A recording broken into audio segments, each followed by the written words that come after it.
침대에서 일어나는 게 이렇게 힘들었나요? 샤워조차 귀찮고 좋아하던 취미도 손이 안 가고 사람 만나는 것도 피곤하기만 하죠. 주변에서는 그냥 게으른 거 아니냐고 말하는데 본인은 뭔가 다르다는 걸 느끼고 있을 겁니다. 예전에 나는 이렇지 않았거든요. 그런데 지금은 모든 게 무너진 것처럼 아무것도 하고 싶지 않아요. 그렇다면 오늘 이야기해 볼게요. 당신이 겪고 있는 게 정말 게으름인지 아니면 번아웃인지 정확하게 구분하는 법을 말이죠.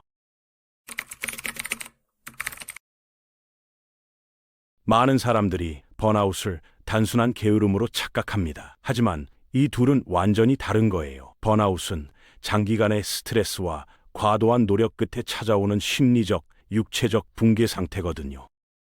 2019년 세계보건기구는 번아웃을 직업적 현상으로 공식 인정했고, 미국 성인의 약 79%가 직장에서 스트레스를 경험한다는 조사 결과도 있습니다. 그런데 문제는 많은 사람들이 자신의 상태를 제대로 파악하지 못한 채 그냥 게으르다고 자책한다는 거예요. 게으름과 번아웃의 차이를 이해하려면 먼저 한 가지를 알아야 합니다. 게으름은 성격적 특성이에요. 태어날 때부터 혹은 오랜 시간 형성된 습관이죠. 반면 번아웃은 갑자기 찾아오는 변화입니다. 예전엔 열정적이었던 사람이 어느 순간부터 모든 걸 포기한 것처럼 보이는 거예요. 이게 핵심적인 차이점이거든요. 자, 그럼 본격적으로 들어가 볼까요? 지금부터 말씀드릴 6가지 신호를 체크해 보세요. 만약 절반 이상 해당된다면 당신은 게으른 게 아니라 번아웃 상태일 가능성이 높습니다.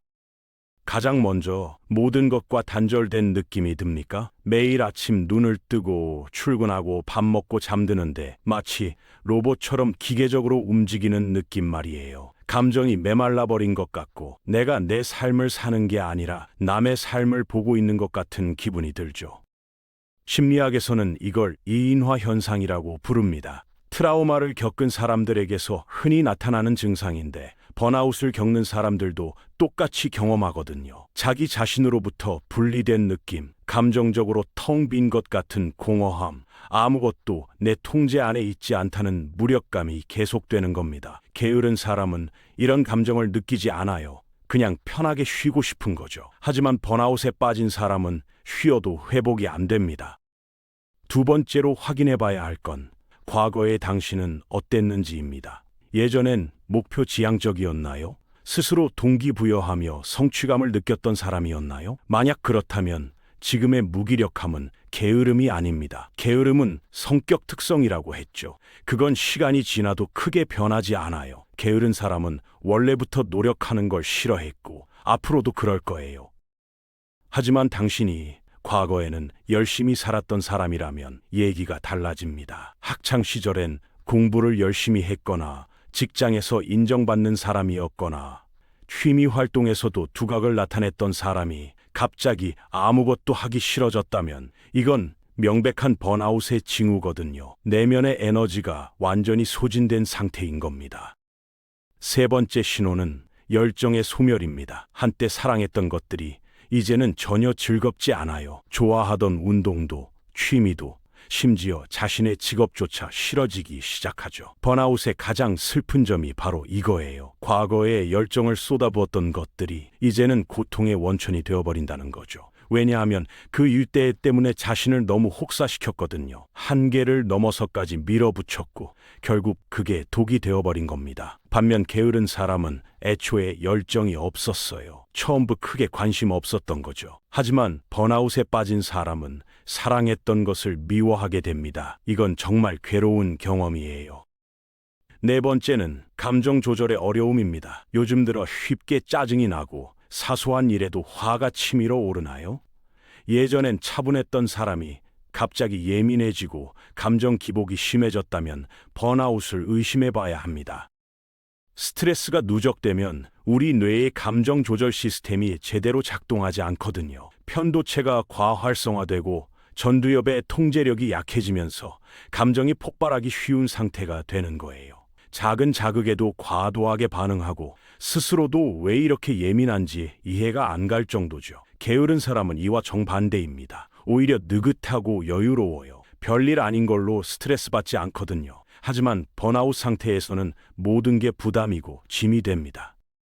다섯 번째 신호는 자기관리의 붕괴예요. 이건 정말 심각한 경고 신호거든요. 씻는 것도 귀찮고 외모 관리도 신경 쓰지 않게 되고 제대로 된 식사도 건너뛰는 날이 많아졌나요? 수면 패턴도 엉망이 되었을 겁니다. 너무 많이 자거나 반대로 잠을 제대로 못 자거나 둘 중 하나죠.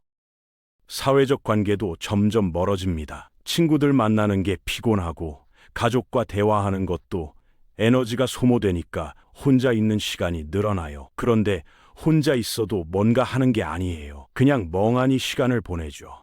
가장 간단한 일조차 산을 넘는 것처럼 힘들게 느껴지거든요. 중요한 건 당신이 원래 이런 사람이 아니었다는 겁니다. 과거엔 자기 관리를 잘했던 사람이 갑자기 이렇게 변했다면 이건 번아웃의 명백한 증거예요.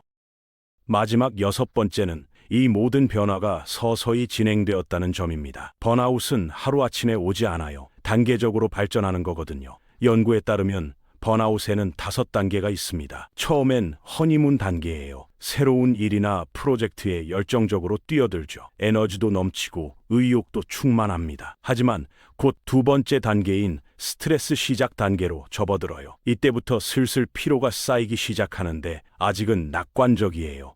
조금만 더 버티면 괜찮아질 거야 하고 생각하죠. 세 번째 단계는 만성 스트레스 단계입니다.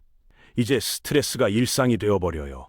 집중력이 떨어지고 실수가 잦아지고 몸도 여기저기 아프기 시작해요. 두통, 소화불량, 근육통 같은 신체 증상이 나타나거든요. 네 번째가 바로 번아웃 단계예요. 이 시점에서는 완전히 지쳐버린 상태죠. 이 일을 제대로 할 수 없고 대인관계도 피하게 되고 삶의 의미를 잃어버린 것처럼 느껴집니다. 마지막 5번째 단계는 습관적 번아웃이에요. 번아웃이 삶의 일부가 되어버린 거죠. 만성 피로가 너무 심해서 일상생활 자체가 불가능해지고 우울증이나 불안장애 같은 정신건강 문제로 발전할 위험이 매우 높아집니다. 이 단계들을 거치면서 동기부여 상실, 감정적 단절, 자기관리 방치 같은 증상들이 하나씩 나타나는 거예요. 중요한 건 이게 하룻밤 사이에 벌어지는 일이 아니라는 겁니다. 몇 주, 몇 달, 심지어 몇 년에 걸쳐 서서히 진행되거든요. 그래서 본인도 모르게 번아웃에 빠져 있는 경우가 많아요. 나는 그냥 게으른 거야 라고 자책하면서 말이죠. 그렇다면 왜 번아웃과 게으름을 구분하는 게 중요할까요? 치료 방법이 완전히 다르기 때문입니다. 게으름은 동기부여와 습관 형성으로 개선할 수 있어요. 목표를 설정하고 작은 성공을 경험하면서 조금씩 바꿔나가면 되죠. 하지만 번아웃은 그렇게 해결되지 않습니다. 오히려 더 노력하라고 강요하면 상태가 악화될 수 있어요. 번아웃에서 회복하려면 먼저 완전히 쉬어야 합니다. 진짜 휴식이 필요한 거예요. 단순히 주말에 늦잠 자는 게 아니라 근본적으로 삶의 속도를 늦추고 스트레스 요인을 제거해야 하죠. 번아웃 회복의 핵심은 경계 설정입니다.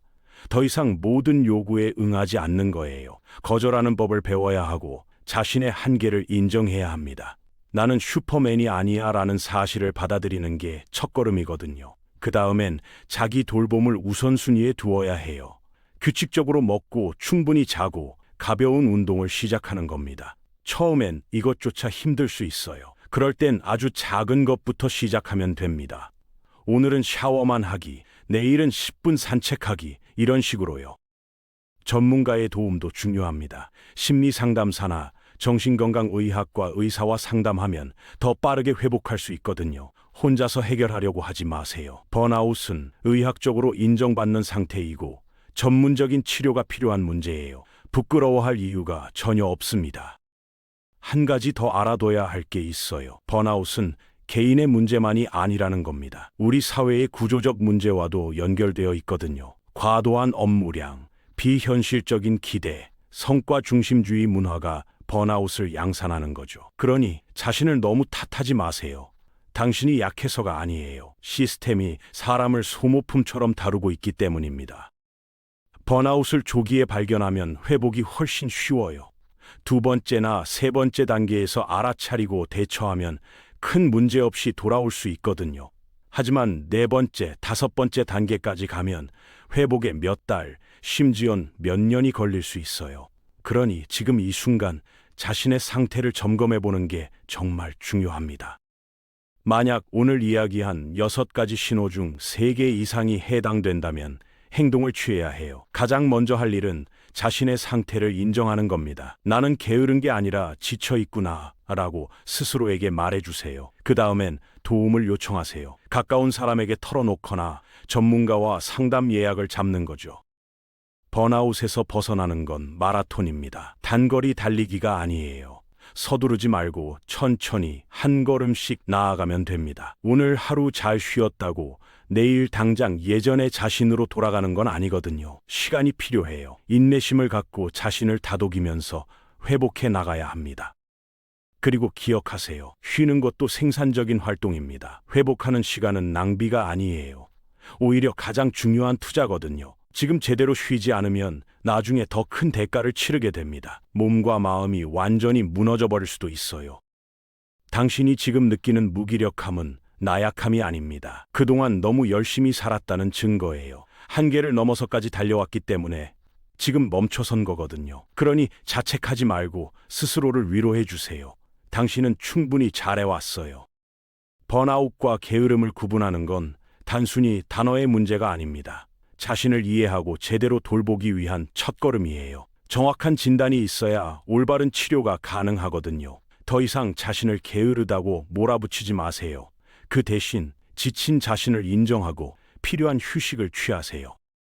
주변에 비슷한 상태로 고통받는 사람이 있다면 이 정보를 나눠주세요. 번아웃을 게으름으로 오해하며 고통받는 사람들이 너무 많거든요. 우리가 서로의 상황을 이해하고 지지해 줄 때 회복의 길은 훨씬 쉬워집니다.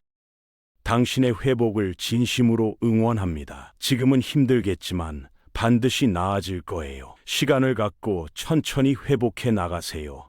그리고 절대 혼자 고민하지 마세요.